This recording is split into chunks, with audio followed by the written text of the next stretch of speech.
Greetings and salutations to our fine podcast audience. Welcome to episode 148. We made it. Yeah. Did you hear that?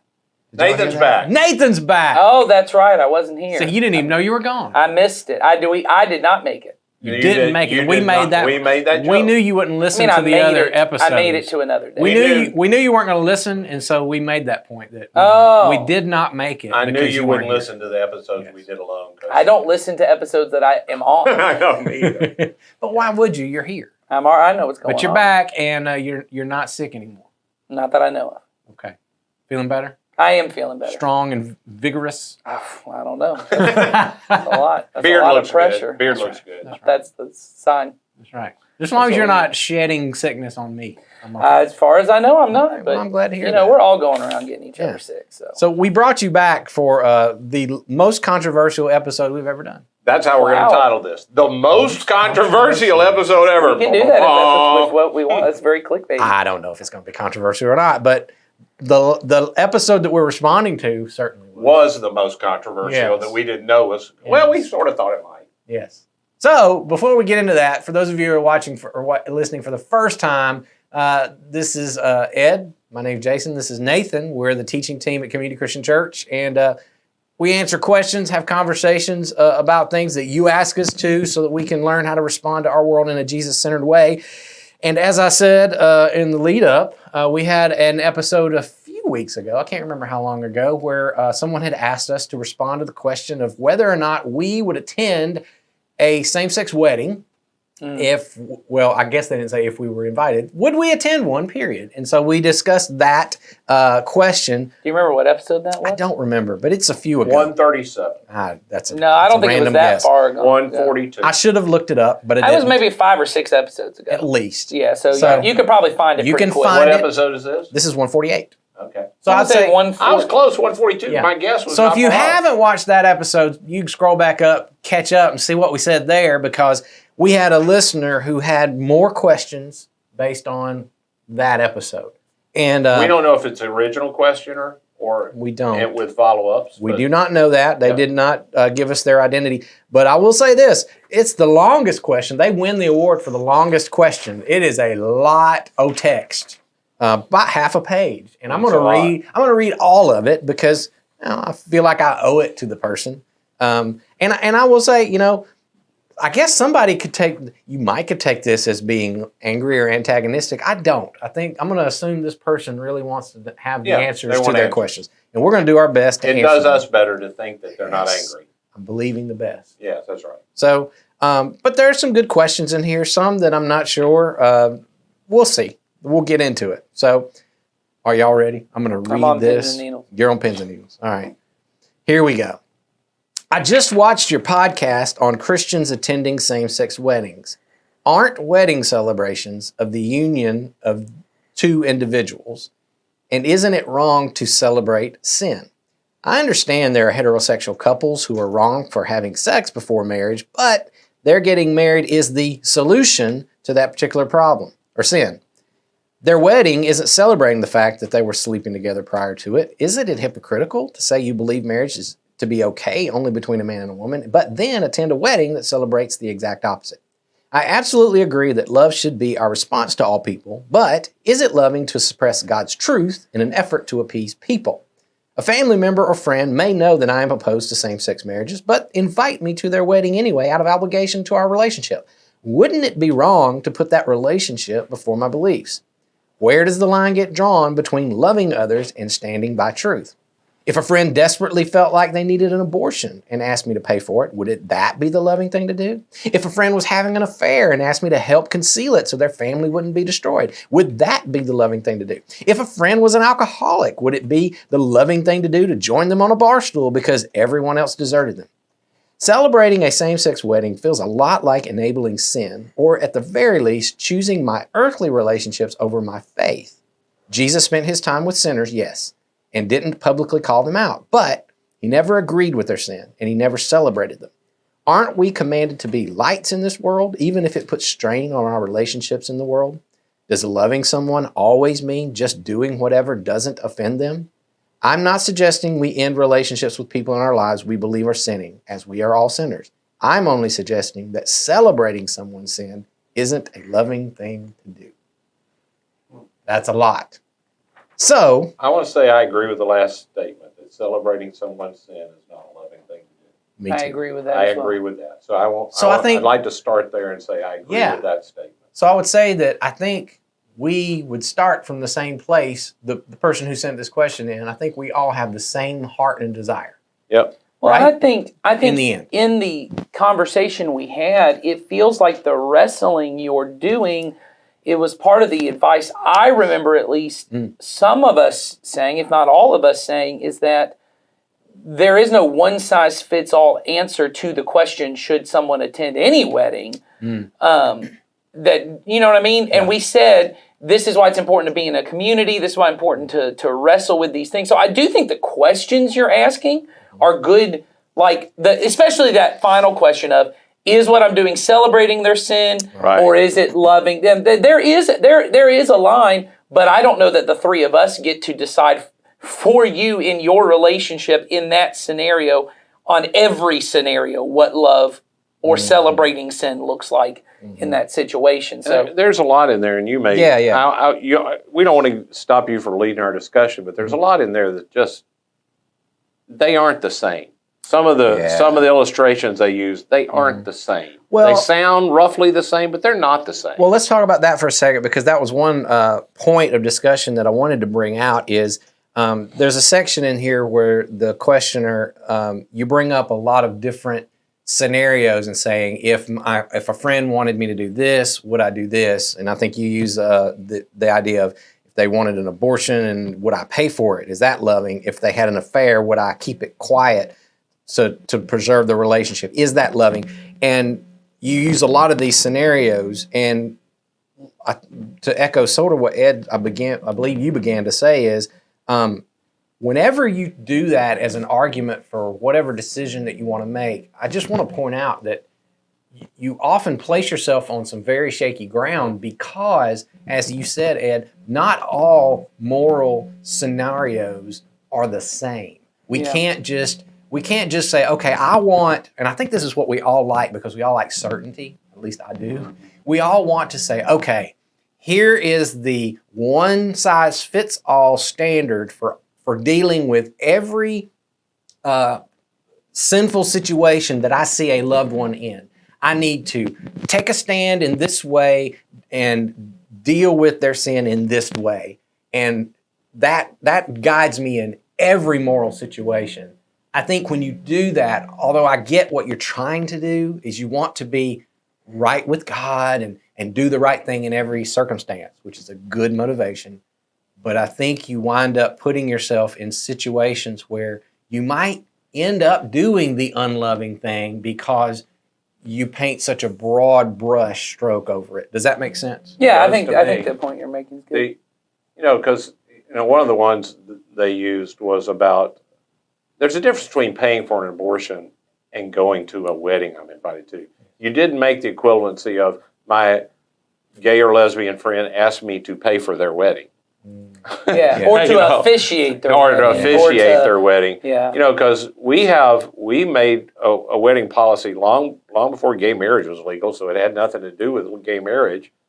And honestly, they even talked about heterosexuality, that if you're sleeping together before then getting married is the solve for that. It really isn't. No, you're talking about the solve for premarital sex is not, excuse me, the solve for premarital sex is not marriage. Yeah, Yes. it's not. And that Which I want to make clear, the solve for premarital sex is stop having premarital sex. Exactly. I mean, I just want, and I know that sounds very facetious, but I think that's an important distinction. It is, Well, yeah, and absolutely. and to say that we don't celebrate it, I have been to Yes. marriages of heterosexuals that very lightheartedly make fun of the fact that they're living together Right. at the time, and Or in that fact, this won't be the first time. Their wedding night won't be the first time. I've been in several where the joke is, some of you think this is the first time they will have sex, but we all know. and make fun of the fact that the bride has white on when we all know that Right. it shouldn't be. Right. All of those things. In fact, I almost left a heterosexual marriage because they were attaching the name of God to this thing that they're just lighthearted making fun of. Yeah. But I didn't. Maybe I should have in this Yeah. light of. I'm just saying, and if you ask me, if a friend who's been abandoned at a bar and who's drunk calls me and they don't have anybody to drive them home, am I going to go sit with them on the bar stool? Yes, I'm going to go. Well, because I was going to say, It is loving for me to not let them kill themselves or someone else. I think the equivalency on the abortion one, and I do think this is, if I had a friend or even someone that I know, a family member that I love dearly, call me and say, I just had an abortion, but I have no one to drive me home. I have no one to come get me. Though I would not agree with their decision, I do not believe it's loving to say, you made your bed, go lay in it. The better thing to do is, and this is where I want to get to, and I know we got to it on the last one. I just want to be clear. The most loving thing, and I've tried to think about this. This is at least what I teach my kids. The most loving thing you can do is be 100% honest in all situations. And what I mean by 100% honest is clear and say what I mean. And what I mean in this is, in this situation, because you've created a situation of maybe the person invited me to the homosexual wedding out of obligation. Well, then why would I not call and say, did you invite me out of obligation? I disagree. Do you want me there, though you know I disagree? I want to make clear I'm not celebrating this, but I love you. Or here's why I'm not coming, and I'm not going to leave that up to debate. I remember listening to Stanley Hauerwas talk about one of his mentors. Stanley Hauerwas is a philosopher and theologian. And what he said it was frustrating to deal with this person because he said he believed love was impossible without clarity, and that most of our problems are that we're not clear. He said, so we'd say, hey, we're going to lunch. We're going to meet on the corner of this and this. And he would go, when you say the corner, do you mean right on this spot? And he'd go, yes. And he'd go, okay, that's the one with blah, blah. And he goes, it would get frustrating because simple things became complex. He said, but what I learned was he didn't want to be in a position where you said we're going to meet here and we had two different ideas. And now I'm mad at you because you blew me off and you're late and all the situations we get into. He believed the most loving thing you can do is be honest. And I think there's so many things, what we're trying to do is to find a way to send a message without a conversation. I'm trying to find a way, is my presence here sending this message? Is my non-presence here sending this message? You know what sends a message? A conversation. That if I sat with you and said, hey, look, I'm okay coming to your wedding, but I want to be clear, you and I both know we don't agree on what this is, but I do love you. Yes. And that will not, or the other way, if you feel so conflicted, you go, I want to tell you why I can't come to your wedding, but I still love you. What I hear in this question on all of these things is, how can I figure out how to deal with sin without dealing with a person? Yeah, I'll give a very real, and I know they would not mind me sharing this. I have, I think, pretty close friends that are gay, and they asked me to be involved in something, and I say, I can't do that. You know where we stand and all that kind of stuff. I said, but I don't want you to think that I don't love you. They said, oh, I know you love me. And I said, and my love, as you know, is not conditioned on whether you do everything I agree with or not. Like I hope your love for me is not based on me. I said, my love for you is my love for you, based on you getting things wrong, and Yes. you don't. It's not behavior based. That's right. And that's what the conversation I would have if I had a family member, if I was important enough for the. Because I'll just say this: most people I know now, they don't invite a lot of people out of obligation because weddings cost too much. That's true. Unless you're having it in your backyard and you didn't have to pay a whole lot. Most people are paring down wedding lists these days. And I would, if it felt obligation, I'd say, hey, if you invited me out of obligation, we disagree. If you have somebody else you want to fill it, but if you really think I should do it, it's a conversation. You're right. It's a conversation. It is. But now I will also say, I can't take what the rest of their family or friends think about me being there. Oh, sure. That's That's right. a different. If they think I suddenly approve, Yes. well, okay. Well, but People are then gonna that's a think what they will. conversation I have to have. And this is the part I think that is important. I'll keep it short because I know you've been trying to say something. No, but that's okay. I think on that part, I can't control what anyone thinks about me. Yes. Right. But what I have an obligation to is people that I am in a community to. Right. That they deserve to know those details of my life. So the example you gave, if let's imagine this person is not a family member, all right, because I think that mess is a little messier, but let's say it's a person maybe I go to church with or someone I'm very close with, I work with them and I know them. They've invited me something I don't necessarily agree with. I think I have an obligation to them to have that conversation, explain where I'm coming from on either side. But I don't have an obligation to their mom if their mom is not in my community. And if their mom goes, well, I thought you were so-and-so, and if they want to have the conversation. Oh, I'm going to have the then I can conversation if have they it. start it. But I don't have to go to every person, as you've said. I don't have to go to every person at the wedding. But it may be important with people. There are degrees of relationships. And it sometimes I think in our culture that feels like a bad thing to say. There are degrees of relationships. Well, you touched on something that this is what I was kind of wanting to bring up because it was addressed in your question is you bring up Jesus and you talked about how he spent time with sinners, but he would never celebrate their sin. You do understand, because I'm assuming you've read your Gospels, that there were many people who thought Jesus was celebrating sin and called him out for it multiple times. Yes. Gave him the nickname friend of sinners, glutton, drunkard. Jesus was called all of the things based on the places and people that he hung out. And Jesus never seemed bothered by that characterization. Now, to your point, Nathan, he did have conversations with the people. Like I take for instance the time when he went to have dinner at Zacchaeus' house. Mm-hmm. He virtually invited himself over. Yeah, he said, did. I'm coming to your house. He invited himself to the wedding. Yeah, I'm coming to this wedding. I'm coming to your house. He's crashing the bad I party. know you don't have enough food. I'm coming. Right. To And everybody, when they heard, they went, wait a minute. You're going to the house of a notorious thief who's stealing from us. Why are you celebrating or condoning his sin?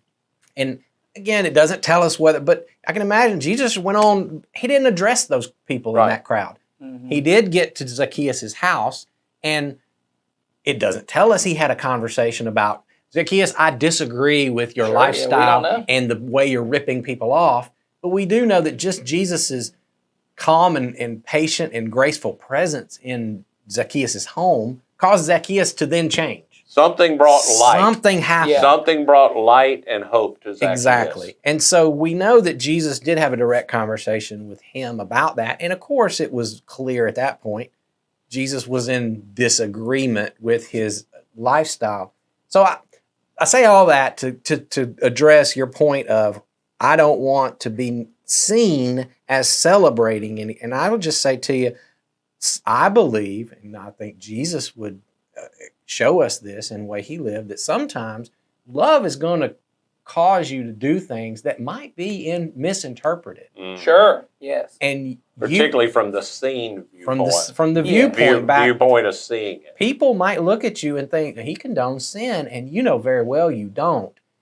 But as Dallas Willard used to say, maturity is allowing people to think whatever they will. That's right. And that's where you have to be as well. And don't take it as, well, I'm somehow being disloyal to Jesus, or I think your words were, I have chosen my earthly relationships over my faith.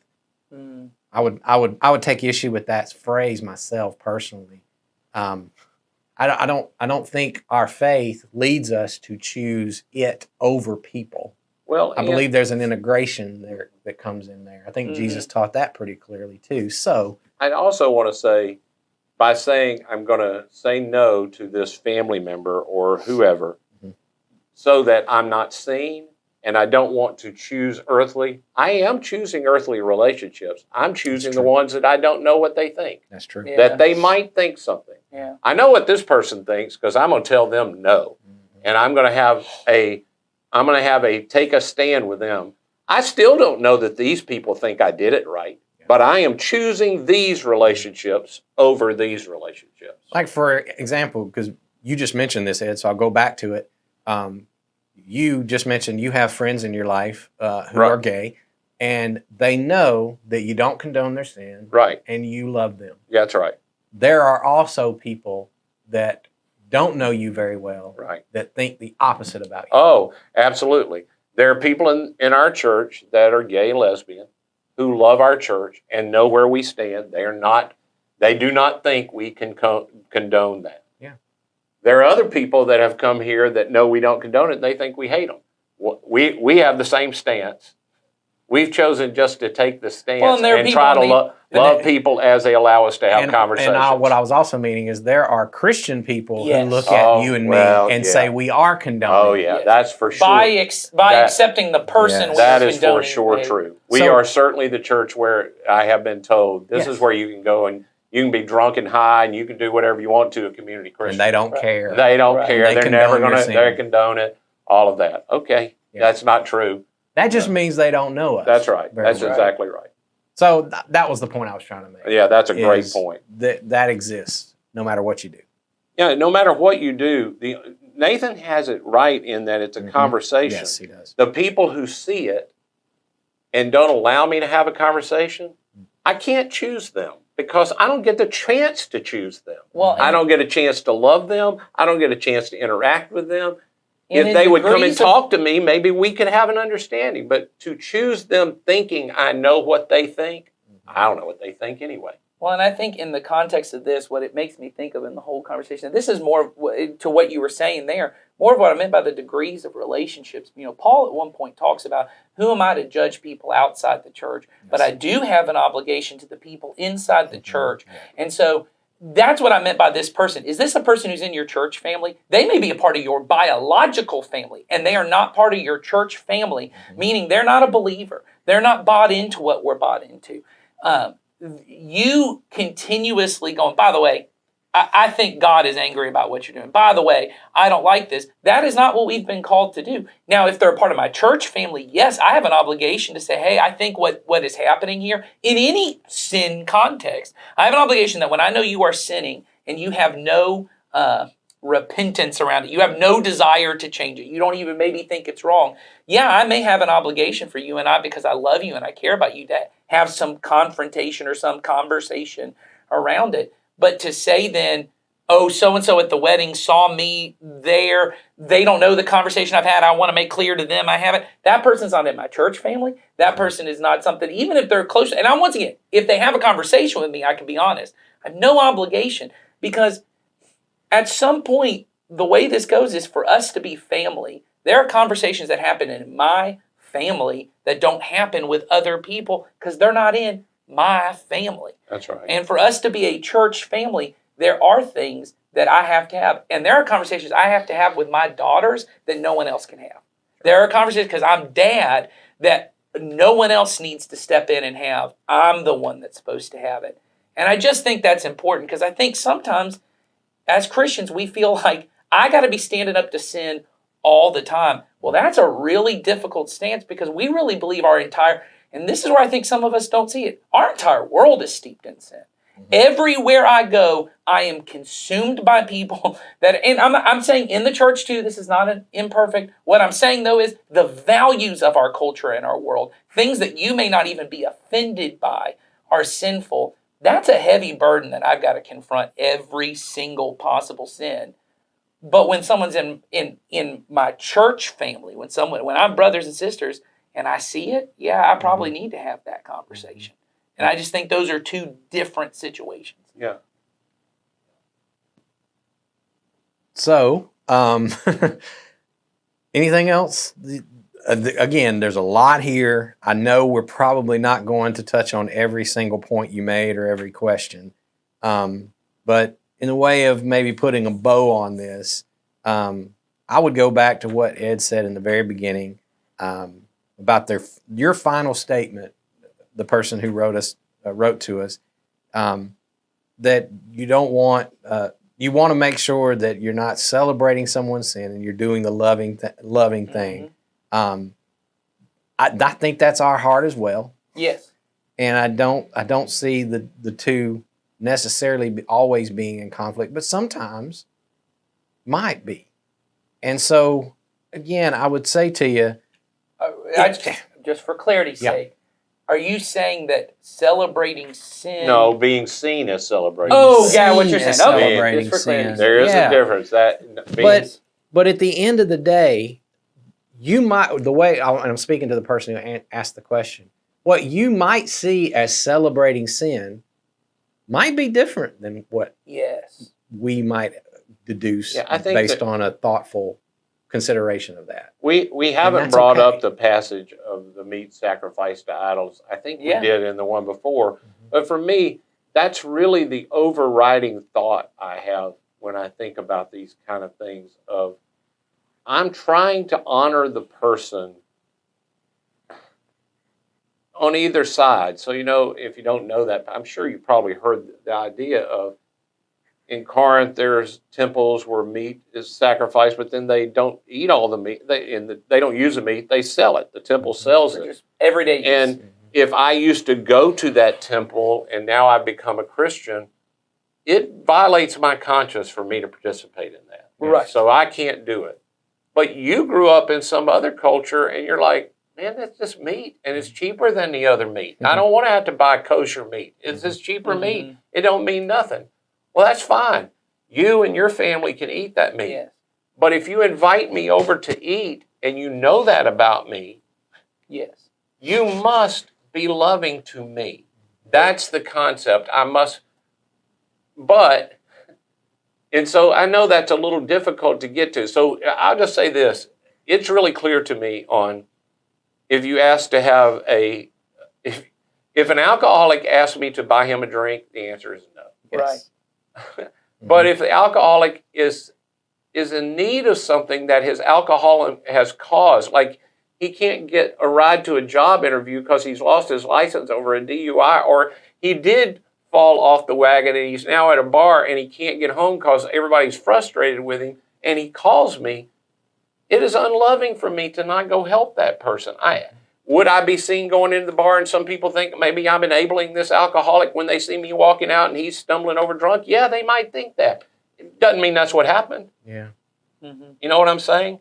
If you ask me to hold a gay wedding at my house, the answer is going to be no. If you ask me to go, if you're a close personal friend of mine or a family member and I matter to you, and you ask me to go, I can't participate. I can't pray at the wedding. I can't do those kind of things because then I'm like enabling it. I'm helping it happen. And you're violating your conscience. I'm violating my conscience.